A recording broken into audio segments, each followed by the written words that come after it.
एक जंगल में बड़ी चालाक लोमड़ी रहा करती थी। एक दिन वे अपनी दोस्त सारस से मिलने गई।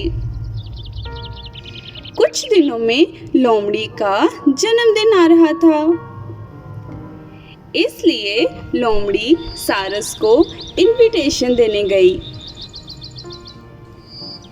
और सारस ने भी लोमड़ी को कहा कि हाँ मैं जरूर आऊंगी।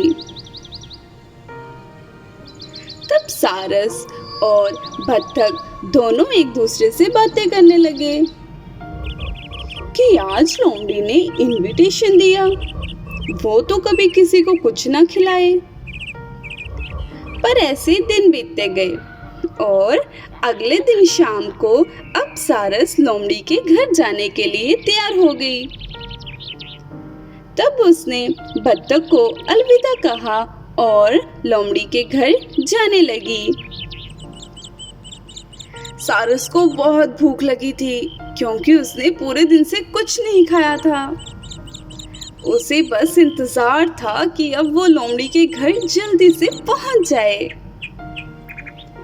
इधर बाकी पक्षी भी देखें कि सारस लोमड़ी के घर खाना खाने के लिए जा रही है। पर सारस ने सोचा शायद लोमड़ी अच्छी बन गई है। तब सारस लोमड़ी के घर पहुंची। लोमड़ी ने अपना घर बहुत सुंदर सजाया था। तब सारस ने लोमड़ी को जन्मदिन की बधाई दी। कुछ समय बाद अब लोमड़ी खाना लेके आई और देखो वो तो खाना पतली पतली प्लेट्स में लेके आई थी। सारस सारी चालाकी समझ गई। सारस प्लेट में खाना नहीं खा सकती थी और उधर लोमड़ी चट से खाना खाए जा रही थी। सारस को ये देख के बहुत बुरा लगा और उसे पता चल गया कि लोमड़ी ने उसके साथ बहुत गंदा मजाक किया है। ये देख के सारस वहां से चली गई। जाते जाते सारस बहुत दुखी हुई। उसे भूख भी बहुत ज्यादा लगी थी। शाम का समय था।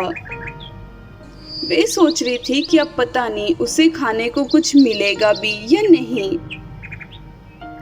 इधर पक्षियों को भी लोमड़ी की सारी चालाकी के बारे में पता चल गया था।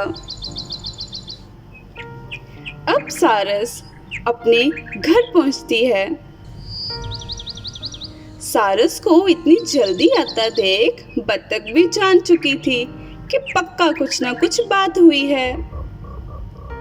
तब सारस ने बत्तख को सारी बात बताई। बत्तख को भी ये सुन के बहुत दुख हुआ। तब सारस बत्तख को कह के कि मैं कुछ खाना खा के आती हूँ, कह के वहां से जाने लगी। बत्तख ने भी सारस को अलविदा कहा और सोचा कि बस इसको खाना मिल जाए। ऐसे ही दिन बीतते गए। अब एक दिन सारस का जन्मदिन था।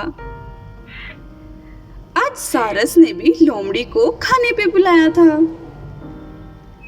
लोमड़ी सोच रही थी कि सारस कितनी बेवकूफ है, मैंने उसके साथ ऐसे किया फिर भी उसने मुझे अपने बर्थडे पे बुलाया। तब लोमड़ी ने सारस से मीठी मीठी बातें करके उसको उसका जन्मदिन विश किया। अब सारस ने लोमड़ी को खाने के लिए खाना दिया, पर वो खाना एक पतली सी सुराही में था। लोमड़ी को सारी बात पता चल चुकी थी कि जैसे उसने किया उसके साथ भी वैसे ही हुआ। तब ये सारी चीज देख के सारस और बत्तख बहुत हंसने लगे। इसे कहते हैं जैसे को तैसा।